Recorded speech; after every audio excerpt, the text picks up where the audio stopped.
Okay sir, आज जो है हम लोग पांचवा अध्याय लेंगे गीता का। है ना? आप देख ही चुके होगे तुम लोग तो, कई बार दिखाई देता हूँ मैं शुरू में। तो मुझे एग्जैक्टली याद नहीं है कि मैंने पहला अध्याय लिया भी था कि नहीं लिया था। बट तीसरा और चौथा तो हम लोग ने काफी अमाउंट में किया है। और दूसरा भी जहाँ तक कुछ अंशों में तो जरूर किया ही होगा। ठीक है। तो हमारे पास ऑप्शंस ये थे कि हम लोग दो तीन और चार पे थोड़ा सा रहें, या फिर चाहे तो आगे बढ़ जाए। वैसे बढ़ते बढ़ते तो 18 अध्याय हो जाएंगे, तो आप अगर मान लो डेली मैं एक अध्याय भी करता हूँ, है ना, तो 18 दिन दिन पे रिपीट होगा। ठीक है, तो ऑलमोस्ट मान लो कि मोरलेस एक महीने में दो बार रिपीट हो जाएगी इस तरीके से पूरी गीता। हम लोग वो कर सकते हैं, बट पर्सनली मुझे लगता है बहुत रेलेवेंट नहीं है। जो कुछ भी होना चाहिए ओवरऑल गीता का रूटीन, वो स्लोली स्लोली बन जाएगा। उस प्रोसेस में हम लोग पांचवें अध्याय तक तो आ ही गए हैं। तीसरा चौथा पांचवा कर लोगे तो मान के चलो, दूसरा तीसरा चौथा पांचवा कर लोगे तो फिर आप कुछ बना सकते हैं उसके अराउंड, है ना। तो शेड्यूलिंग उसको हम लोग धीरे से देख लेंगे। अभी कम से कम मैं ये तो चीज बनाए रखे हुए ही हूँ कि मुझे ये पता है कि मुझे इस चीज को गीता पढ़ाते रहना है ना। बाकी मैं लाइफ में क्या कर रहा हूँ नहीं कर रहा हूँ वो तो नहीं पता, बट ये एक चीज करता रहूं तो ठीक है ना। जैसे इसी में थोड़ा बहुत चेस खेलना और किताब लिखना भी इसी तरह की प्रक्रियाओं में शामिल हो गया है।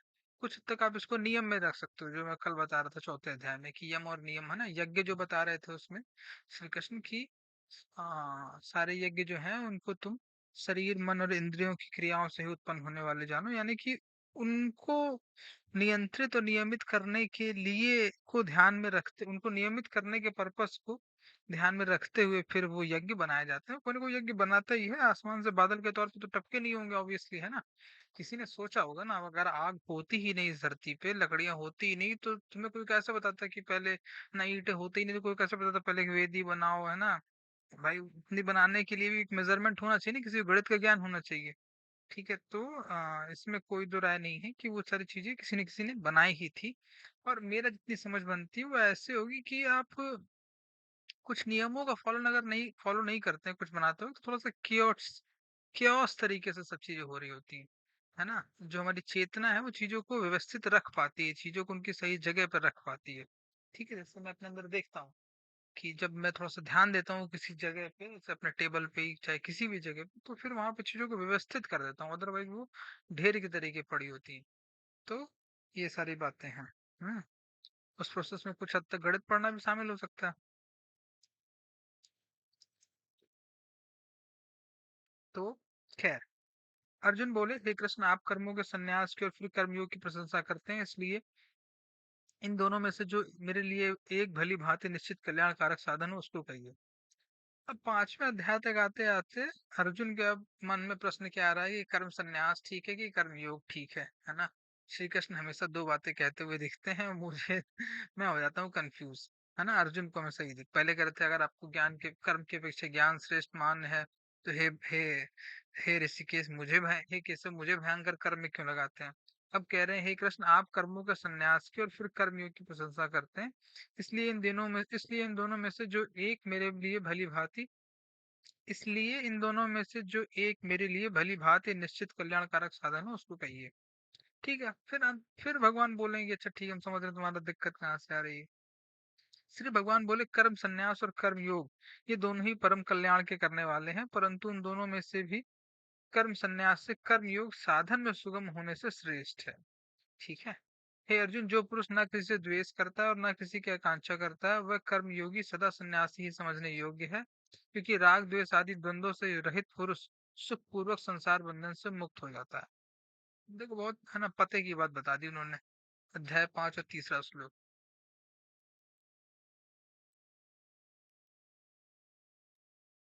यदा यदा हि धर्मस्य ग्लानिर्भवति भारतम अभ्युत्थानं धर्मस्य तदात्मानं सृजाम्यहम्। यदा यदा हि धर्मस्य ग्लानिर्भवति भारतम अभ्युत्थानं धर्मस्य तदात्मानं सृजाम्यहम्। अध्याय 4 का पांचवा या छठा श्लोक, ऐसे कुछ शायद सातवां श्लोक था। ठीक है।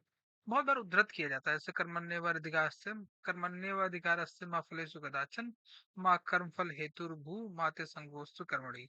पहली बात तो पूरे पूरे श्लोक पता होने चाहिए, अगर पता भी है तो। केवल कर्मण्येवाधिकारस्य नहीं होता है कुछ। ठीक है। हाँ, विकृत अर्थ हो जाते हैं फिर।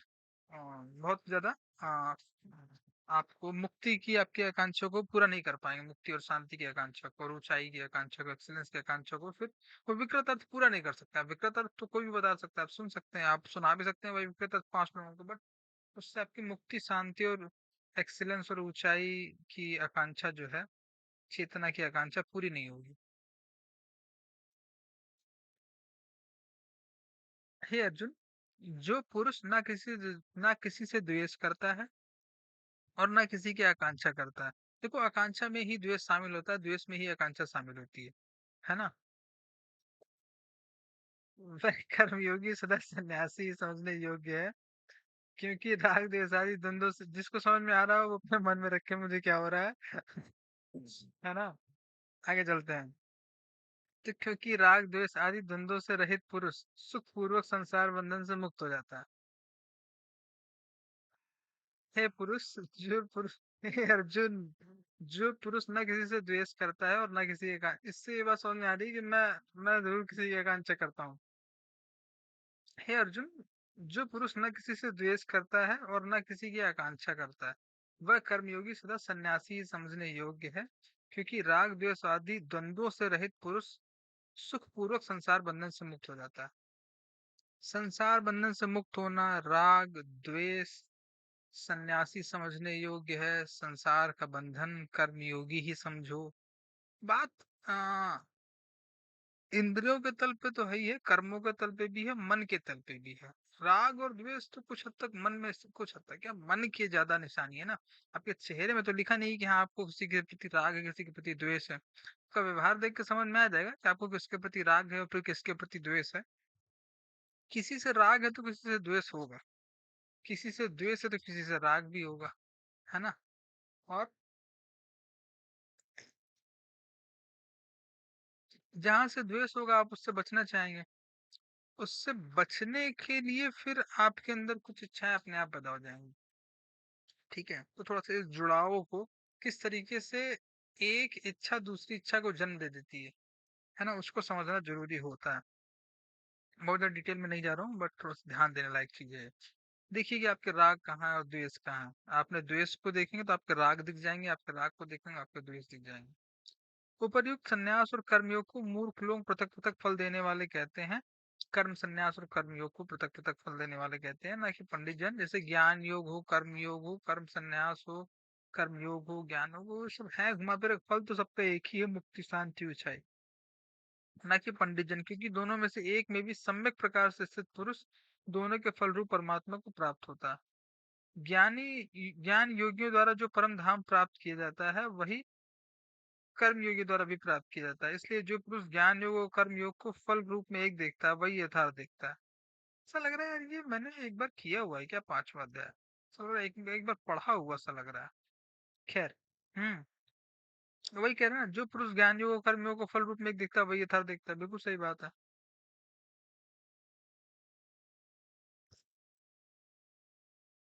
परंतु हे अर्जुन, कर्म योग के बिना संन्यास अर्थात मन इंद्रिय और शरीर, उन सभी यज्ञों को तू शरीर मन और इंद्रियों की क्रियाओं से उत्पन्न हुआ जान। ठीक है, फिर आ गई ना, मन इंद्रियों और शरीर। परंतु हे अर्जुन, कर्म योग के बिना संन्यास अर्थात मन इंद्रिय और शरीर द्वारा होने वाले संपूर्ण कर्मों में कर्तापन का त्याग प्राप्त होना कठिन है, और भगवत स्वरूप को मनन करने वाला कर्मयोगी परम ब्रह्म परमात्मा को शीघ्र प्राप्त हो जाता है। तो अब कृष्ण ये कह रहे हैं कि देखो, शरीर मन और इंद्रियां, है ना, इनसे जुड़े हुए जो कर्म होते हैं उनमें कर्तापन का अभाव चाहिए, ये बात चाहिए।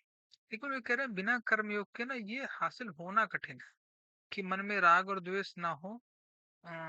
ये थोड़ा सा पहली बात तो अलग अलग नहीं है, बट कर्म के थ्रू क्या होता है कि कंपैरेटिवली आसान हो जाता है, ऐसा कह रहा है। जिसका मन अपने वश में है, जो जितेंद्रिय एवं विशुद्ध अंतःकरण वाला है और संपूर्ण प्राणियों का आत्मा रूप परमात्मा ही जिसकी आत्मा है, ऐसा कर्मयोगी कर्म करता हुआ भी लिप्त नहीं होता। लिप्त किसमें नहीं होता, ना राग में लिप्त होता, ना द्वेष में लिप्त होता।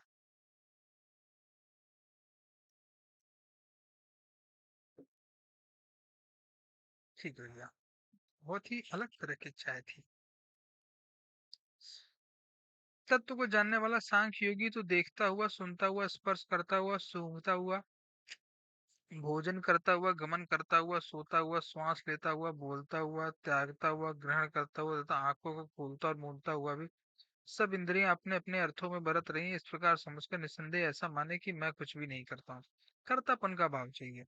जो पुरुष सब कर्मों को परमात्मा में अर्पण करके और आसक्ति को त्याग कर कर्म करता है, वह पुरुष जल से कमल के पत्ते की भांति पाप से लिप्त नहीं होता।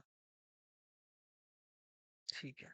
कर्म योगी ममत्व बुद्धि रहित, केवल इंद्रिय मन बुद्धि और शरीर द्वारा, देखो इंद्रियां अब आगे चल के किसी अध्याय में कहते हैं कि इंद्रिया मन बुद्धि शरीर और अहंकार, है ना, ऐसे करके 8 प्रकार की तो मेरी जड़ प्रकृति है ना। और उसको परा और अपरा ना इस तरीके से आगे चल के जोड़ेंगे, तो देखो बार बार उस बात का विवरण आ रहा है। इसमें तो इधर उन्होंने बुद्धि भी जोड़ दी, और कर्म तो है ही है। ठीक है। इंद्रिया मन बुद्धि और शरीर, पीछे भी कहा था ना कि आ, शरीर से श्रेष्ठ है इंद्रिय, शरीर से श्रेष्ठ इंद्रियां, इंद्रियों से श्रेष्ठ मन, मन से श्रेष्ठ बुद्धि, और बुद्धि से ही परे आत्मा, तो आत्मा की चिंता करो पार। तो वो जो है ना कैटेगराइजेशन है, वो कहते हैं कि आत्मा बहुत बलवान है, बहुत सूक्ष्म होती है और बहुत बलवान भी होती है। उस पे जब ध्यान दोगे तो बहुत सारा बल मिल जाएगा, बहुत सारी एनर्जी मिल जाएगी, तो फिर तुम्हें जो तुम थक जाते हो, जो रुक जाते हो, जो सरेंडर कर देते हो, वो सब चीजें बंद हो जाएंगी। ठीक है। हाँ, मैं जान रहा हूँ मैं किस विषय में बात कर रहा हूँ, सुनते हुए भी कुछ कुछ चीजें खुलती हैं धीरे धीरे। ठीक है। वैसे मेरा बिल्कुल भी मन नहीं था अभी इस वीडियो करने का, लेकिन मैं समझ रहा हूँ कि कुछ नियम बना लेने से जीवन थोड़ा ठीक चलता है ना। यम और नियम, जैसे मैं कल बताया था, यम नियम आसन आसन प्राणायाम प्रत्याहार धारणा ध्यान समाधि। ठीक है। यम और नियम करेंगे तो देखेंगे कि आपका आसन, जैसे कि मेरा जो आसन है ना, मैं ऐसे टेढ़ा पा रहा हूँ ऐसे है ना, वो नहीं। नियम को जब आप फॉलो करते हैं तो थोड़ा आपका चेतना का स्तर नेचुरली बढ़ जाता है। चेतना का स्तर बढ़ता है तो आप देखते हैं कि आपके आसन भी थोड़े से, है ना, ठीक होने लगते हैं। ठीक है। खैर चलो। हाँ, कर्मयोगी ममत बुद्धि रहित, केवल इंद्रिय मन बुद्धि और शरीर द्वारा भी आसक्ति को त्याग कर अंतःकरण की शुद्धि के लिए करते हैं। कर्म योगी जो होता है और ममत्व बुद्धि रहित जो होता है, वो केवल इंद्रिय ममत्व बुद्धि रहित, केवल इंद्रिय मन बुद्धि और शरीर द्वारा भी आसक्ति को त्याग कर अंतःकरण की शुद्धि के लिए कर्म करते हैं। है ना, श्री कृष्ण बार बार करें, बेटा कर्म तो करना ही है। ठीक है। कर्म योग कर्म संन्यास, कर्म संन्यास बड़ा मुश्किल हो जाता है। ठीक है। ज्ञान कर्म संन्यास, मेरे साथ जितना मैं समझ पा रहा हूँ, कर्म संन्यास ही एक सेंस में ज्ञान योग है। ठीक है। कर्म योगी में ये कि आप कर्म अलग अलग तरह के कर्म कर रहे हैं, वो थोड़ा सा साधन में सुगम हो जाता है। कर्म योगी कर्मों के फल का त्याग करके भगवत प्राप्ति रूप शांति को प्राप्त होता है, और सकाम पुरुष कामना की प्रेरणा से फल में आसक्त होकर बनता है। देखो, बार बार बार स्पष्ट कर रहे हैं, बार बार स्पष्ट कर रहे हैं। एक जगह शांति है, एक जगह बंधन है। ठीक है। बंधन चाहिए तो बंधन ले लो, शांति चाहिए तो फिर बंधन तोड़ना होगा। ठीक है, निष्काम बनना होगा। जिनको शांति चाहिए उन्हीं के लिए गीता है। जिनको लग रहा हो कि नहीं हमें शांति मिली, जिनको परम शांति चाहिए, एक सेंस में राहत और शांति में अंतर होता है। अंतःकरण जिसके वश में है, ऐसा सांख्य योग का आचरण करने वाला पुरुष न करता हुआ और न करवाता हुआ ही नव द्वारों वाले शरीर रूप घर में सब कर्मों को मन से त्याग कर आनंद पूर्वक सच्चिदानंद घन परमात्मा के स्वरूप में स्थित रहता है। परमेश्वर मनुष्य के न तो कर्तापन की, न कर्मों की, और न कर्म फल के संयोग की ही रचना करते हैं, किंतु स्वभाव ही बरत रहा है। सर्वव्यापी परमेश्वर भी न किसी के पाप कर्म को और न किसी के शुभ कर्म को ही ग्रहण करता है, किंतु अज्ञान के द्वारा ज्ञान ढका हुआ है, उसी से सब अज्ञानी मनुष्य मोहित हो रहे हैं। किंतु अज्ञान के द्वारा ज्ञान ढका हुआ है, उसी से सब अज्ञानी मनुष्य मोहित हो रहे हैं। देखो, दो प्रकार की बातें हैं। बाहरी दुनिया के बारे में आपको सही जानकारी चाहिए होती है। ठीक है। राइट इंफॉर्मेशन, ट्रूथ नहीं, राइट इंफॉर्मेशन। ठीक है। अंदर के बारे में आपकी समझ आपके बारे में गलत होती है कि आप कौन है ना, उसकी प्रॉपर समझ नहीं होती है। आपको लगने लगता है कि आप देह हैं, आप चेतना नहीं है। ठीक है। अंदर हमारे अलग अलग चेहरे होते हैं, उनमें से हम गलत चेहरे को अपना सही चेहरा मान लगता है, हमें लगता है कि यही हमारा असली चेहरा है। ठीक है। जबकि उस चेहरे को एक समय के बाद छोड़ देना होता है। वो हो गया अज्ञान। तो दोनों प्रक्रियाएं जरूरी है, आपको अंदर भी सही करना है और बाहर भी सही करना है। ज्ञान विज्ञान विद्या विद्या, मैंने कई बार बता चुका हूँ अब तो मैं। परंतु जिनका वह अज्ञान परमात्मा के तत्व ज्ञान द्वारा नष्ट कर दिया गया, उनका वह ज्ञान सूर्य के सदृश उस सच्चिदानंद घन परमात्मा को प्रकाशित कर देता है। सही बात है। जिसका मन तद्रूप हो रहा है, जिनकी बुद्धि तद्रूप हो रही है, और सच्चिदानंद घन परमात्मा में ही जिनकी निरंतर एक ही भाव से स्थिति है, ऐसे तत्परायण पुरुष ज्ञान के द्वारा पाप रहित होकर अपुनरावृत्ति को अर्थात परम गति को प्राप्त होते हैं। गति तो हर कोई करता है, परम गति चाहिए। परम गति, परम शांति, परम चाहिए, जो परम होना चाहिए, बहुत परम हो बेटा। वे ज्ञानी जन है ना, ज्ञान विज्ञान कई और बता चुका हूं, अंतर को याद रखिए। वे ज्ञानी जन विद्या और विनय युक्त ब्राह्मण में तथा गौ हाथी कुत्ते और चंडाल में भी समदर्शी ही होते हैं। जिनका मन समभाव में स्थित है, उनके द्वारा इस जीवित अवस्था में ही संपूर्ण संसार जीत लिया गया है, क्योंकि सच्चिदानंद घन परमात्मा निर्दोष और सम है। इससे वे सच्चिदानंद घन परमात्मा में ही स्थित है। ठीक है।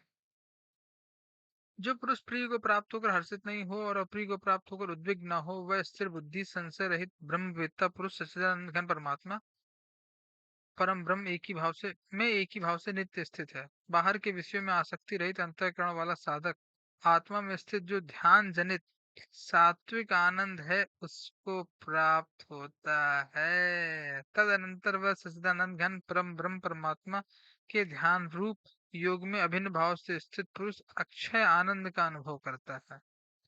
यम नियम आसन धारणा ध्यान, यम नियम आसन प्राणा यम नियम आसन प्राणायाम प्रत्याहार धारणा ध्यान समाधि। यम नियम आसन प्राणायाम प्रत्याहार धारणा ध्यान समाधि, 3 3 6 2 8, 8 चीजें है ना। अब बाहर आप ना सुख ढूंढने जाते हो, ठीक है, और अंदर आपको मिलता है आनंद। जब सुख की इच्छा नहीं होती है, तब होता है आनंद। ठीक है। कुछ हद तक उन्होंने अब है ना और कह रहा है, अभी मैं बोल ही रहा हूँ तो ही मुझे हल्का हल्का वो फील हो रहा है। ठीक है। आनंद का भी जो कंसेप्ट है, जॉय जिसको बोलते हैं, उसको उन्होंने इंट्रोड्यूस कर दिया, प्लेजर और जॉय को इलिमिनेट कर दिया, मतलब अलग अलग कर दिया है यहाँ पे फाइनली। जो ये इंद्रिय तथा विषयों के संयोग से उत्पन्न होने वाले, देखो भैया बिल्कुल ही तीर मार दिया साफ। जो ये इंद्रिय तथा विषयों के संयोग से उत्पन्न होने वाले सब भोग हैं, यद्यपि विषयी पुरुषों को सुख रूप भासते हैं, तो भी दुख के ही हेतु हैं और आदि अंत वाले अर्थात अनित्य हैं। इसलिए हे अर्जुन, बुद्धिमान विवेकी पुरुष उनमें नहीं रमता। जो साधक इस मनुष्य शरीर में शरीर का नाश होने से पहले पहले ही काम क्रोध से उत्पन्न होने वाले वेग को सहन करने में समर्थ हो जाता है, वही पुरुष योगी और वही सुखी है। बिल्कुल बिल्कुल, 2 श्लोक में बिल्कुल तीर मार दिया। काम और क्रोध 2 चीजें हैं जिनसे है ना, जिनके इम्पल्सेस अंदर पैदा होते हैं जब व्यक्ति सकामी होता है। ठीक है। और जब तक वो अपने नेचर को नहीं समझता, तब तक सकामी रहेगा ही रहेगा। और सकामी जब रहेगा तो इंद्रियां और उसके विषय जो है, जैसे आंखें जो है वो जो देखना चाहती है, जब उन्हें दिखेगा कुछ, आँख कान जो सुनना चाहती है जो सुनाई देगा, तो उसको बढ़िया लगेगा। तो उन चीजों से कह रहे हैं ऊपर उठ जाओ। जो पुरुष अंतरात्मा में ही सुख वाला है, आत्मा में ही रमण करने वाला है, इसका मतलब ऐसा नहीं है कि बाहर खाना नहीं खाता है, बाहर जाता नहीं है, लेकिन आसक्त नहीं है बाहर दुनिया से। तथा जो आत्मा में ही ज्ञान वाला है, वह सच्चिदानंद घन परम ब्रह्म परमात्मा के साथ एक ही भाव को प्राप्त सांख्य योगी शांत ब्रह्म को प्राप्त होता है, जिसके सब पाप नष्ट हो गए, जिनके सब संशय ज्ञान के द्वारा निवृत्त हो गए हैं, जो संपूर्ण प्राणियों के हित में रत है, संपूर्ण प्राणियों के हित में रत है। उसके बाद ठीक है, क्योंकि जब खुद को हटा लेगा, आनंद प्राप्त हो जाएगा, तो देखेगा ना दूसरों को भी दर्द में, उनको भी हटाएगा। वही उनका हित है, दूसरों को मुक्ति और शांति तक ले जाना ही उनके हित में, बाकी सब उनके सुख में काम करना है। और जिनका जीत आप बॉस के सुख के लिए काम करते हैं, उसके हित के लिए काम नहीं करते हैं। और जिनका जीता हुआ मन निश्चल भाव से परमात्मा में स्थित है, वे ब्रह्मवेत्ता पुरुष शांत ब्रह्म को प्राप्त होते हैं। काम क्रोध से रहित जीते हुए चित्त वाले परम ब्रह्म परमात्मा का साक्षात्कार किए हुए ज्ञानी पुरुषों के लिए सब ओर से शांत परम ब्रह्म परमात्मा ही परिपूर्ण है। बाहर के विषय भोगों को न चिंतन करता हुआ बाहर ही निकाल कर और नेत्रों की दृष्टि को भ्रगुटी के बीच में स्थित करके तथा नासिका में विचरण करने वाले प्राण और अपान वायु को सम करके, जिसकी इंद्रिया मन और बुद्धि जीती हुई है। इंद्रिया मन और बुद्धि शरीर ऑब्वियसली। ऐसा जो मोक्ष परायण मुनि इच्छा भय और क्रोध से रहित हो गया, वह सदा मुक्त ही है। सदा मुक्त एव सः, यह सदा मुक्त एव सः, सदा मुक्त एव सः, सदा मुक्त एव सः, विगच्छेत भय क्रोधो, है ना। मेरा भक्त मुझको सब यज्ञ और तपों को भोगने वाला संपूर्ण लोगों के ईश्वरों का भी ईश्वर तथा संपूर्ण भूत प्राणियों का सुहृद अर्थात स्वार्थ रहित दयालु और प्रेमी ऐसा तत्व से जानकर शांति को प्राप्त होता है। ऐसा ही फिर वो बन भी जाता है। ठीक है। अच्छा अध्याय है ये, पांचवा अध्याय मुझे अच्छा लगा। पहले दूसरे तीसरे और चौथे में जो चीजें बिल्ड की गई हैं थोड़ा थोड़ा करके, पांचवे में बहुत हद तक वो कल्मिनेट कर दी गई हैं। ऑब्वियसली छठे में फिर और अच्छे से खींचेंगे। बट आई थिंक पांच लोगों का पांच अध्यायों का ये जो पूरा ओवरऑल कॉम्बिनेशन है, आई लाइक इट। चलो बाय।